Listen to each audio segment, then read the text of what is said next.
Welcome to episode 51 of ProdPod, the podcast of productivity lessons in 2 minutes or less. I'm Sidney-Smith, your productivity guide. The 4-Hour Workweek by Tim Ferriss mentions the Pareto Principle, so I figured I would highlight the book's key concepts. At its core, the 4-Hour Workweek is about creating a lifestyle that works for you, not vice versa.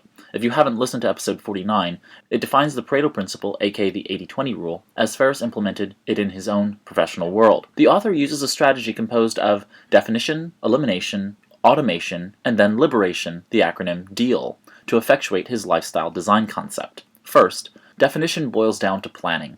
What are your goals, needs, and wants? Next, elimination is where he discusses effectiveness over efficiency, and while I disagree with his bases for the discussion, he effectively discusses using the 80-20 rule here to learn to focus, say no, and eliminate distractions. For example, the idea of going on an information diet. Then, the section on automation is about tactics to create passive revenue streams, basically businesses that run themselves.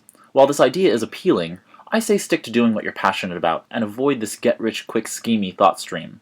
Either way, I think he adds some great thoughts on hiring a virtual assistant. See ProdPod episodes 38 through 41 on outsourcing parts of your life for greater productivity. Finally, liberation covers the concept of making your life mobile if possible. In a practical sense, I think he'd apply his methodology as definition, elimination, liberation, and then automation if you're already working full-time for an employer, but that's up to practicalities of finance and time and energy resources available to you.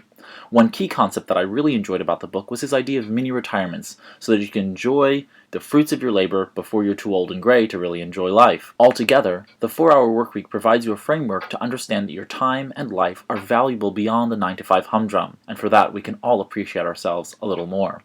I hope you've enjoyed this episode of ProdPod. This is Sidney-Smith, and thanks for listening. Here's to your productivity success in 2 minutes or less.